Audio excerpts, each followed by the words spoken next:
Welcome to the nightclub, guys. It's your host, the Night Wrencher. Today, I'm actually going to show you guys a super easy way to size a turbo for a particular engine. We're going to go ahead and unpack this turbo. This turbo obviously is from Max Beating Rods. It was sent over to me. This is a GT3582.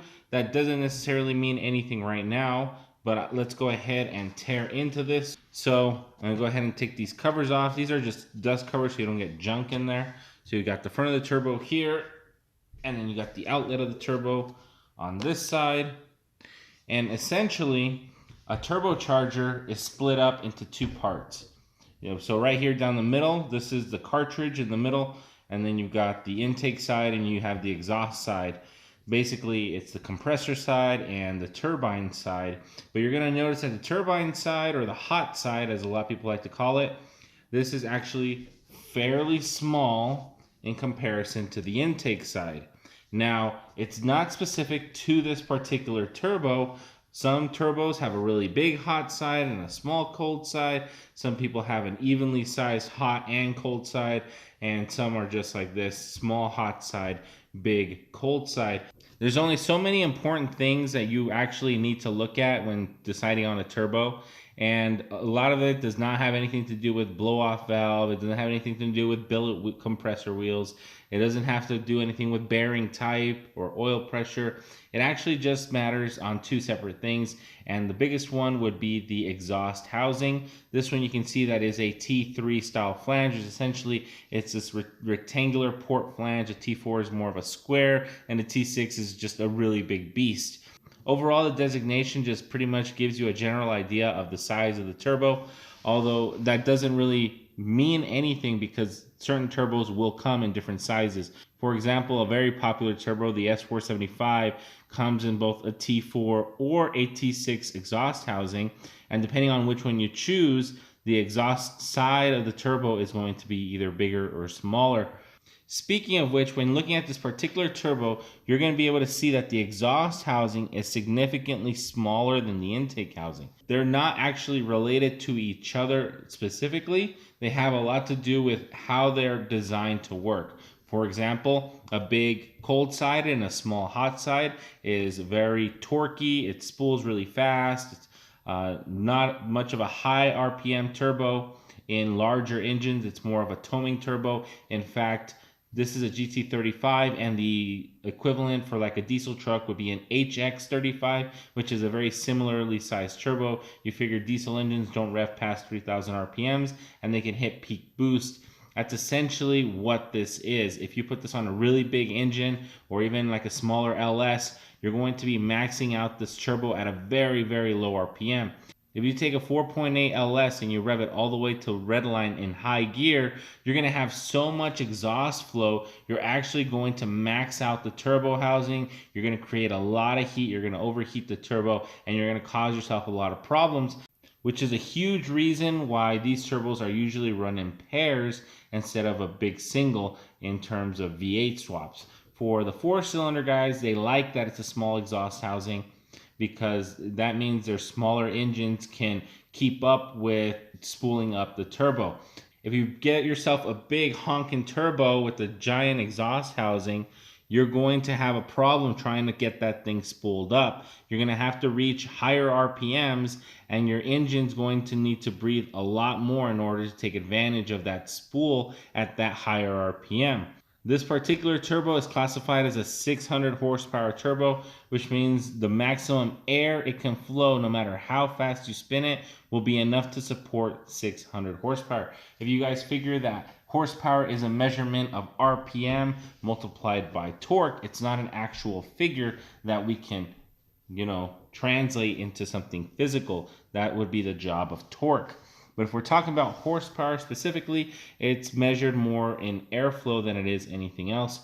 For example, a 600 horsepower 2.4 liter is not going to be the same as a 600 horsepower 5.3 LS. The 2.4 liter is probably going to be very radical. It's going to have a huge cam.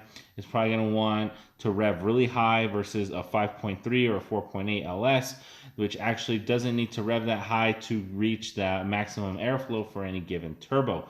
Because of that, you probably wouldn't be able to get 600 horsepower with an LS on a turbo like this, and that's because you won't be able to take advantage of it in high gear at higher RPMs, even if the cold side is designed to take it. And that's because you would max out the hot side before you can even finish taking advantage of the cold side.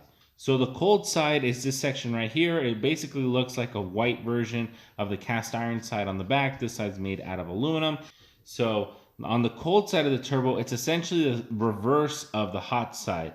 So the bigger it is, the harder it is for the little wheel on the inside to build up that pressure. This is really where a lot of people get really confused when sizing a turbo. You figure that the bigger a cold side is, the longer it takes to spool. The smaller the cold side, the easier it is to spool up. But you guys got to realize that 10 psi on a small turbo is not the same as 10 psi on a big turbo, and they're definitely not going to give you the same amount of power. And the reason for that is, let's say you have a 300 horsepower V8. So it's putting 300 horsepower to the wheels. NA, no problems, good to go.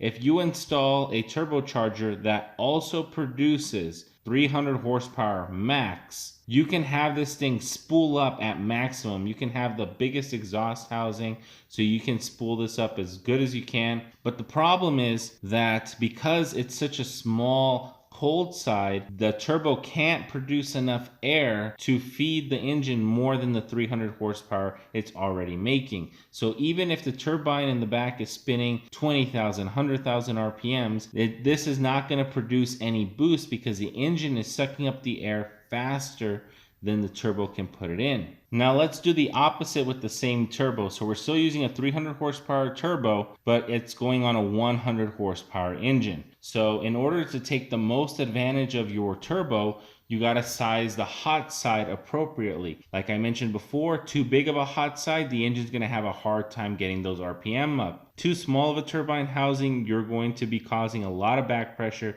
You're going to be overheating the turbo, and you're not going to be producing the power that you think you are, even though the turbo is spooling up. So in that example, a 100 horsepower engine, you get this up to 1 psi of air, 2 psi of air, 3 psi of air. What that means is that you're actually boosting the pressure inside the intake manifold. And for every pound of pressure you put inside the intake manifold, you're adding more and more power. The old rule of thumb was for every pound of boost, you're increasing the output of the engine by 10%. So at 1 pound of boost, your 100 horsepower would make 110 horsepower. At 2 pounds of boost, 120. At 3 pounds of boost, 130, etc., etc., etc. In order to get to the promised 300 horsepower output of the 300 horsepower turbo, you're going to have to make sure you cram as much exhaust into the hot side as possible. You got to remember that as the hot side is spinning, the cold side is producing more boost. The faster it spins, the more boost, the more air that goes into the engine. Air that goes into the engine has to come back out of the engine, and it ends up spooling the hot side even faster. That's a huge reason why small turbos are so difficult to control at higher boost levels, is because you're producing more air than the turbine housing can handle, even though the engine we're trying this on is smaller in displacement than, let's say, a big V8. Eventually, you're going to be producing so much air going to the motor that you're going to overload the hot side. Once you start overloading the hot side, you start creating excessive back pressure. Back pressure is basically the pressure of your exhaust building up inside of the exhaust housing before it leaves out the back and into your tailpipe. You can easily compare back pressure to, let's say, traffic. When there's nobody on the road and your exhaust is your car and you're driving down the road, you can just easily go, and you can get to wherever you want fairly quickly. The more cars you add to the road, the harder it is for you to get there in the same amount of time.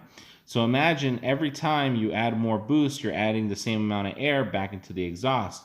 So you're adding more and more cars on the freeway. Eventually, there'll be so many cars, your car can't move anymore. If nothing moves, you're not producing boost.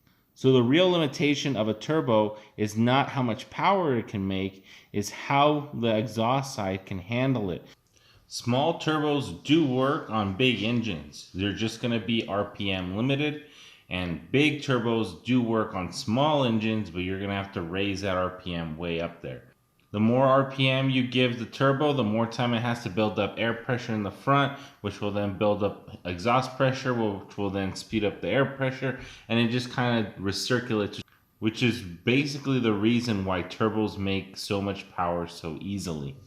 Without making things too complicated, I think the easiest way to size a turbo for your application is find out what other people are doing, find out how much power they're making, find out how well it responds, and compare that to what you want to do as well. So this was a quick and dirty rundown on how to size a turbo for your given application. I'll see you guys all in the next one. Night Rancher out.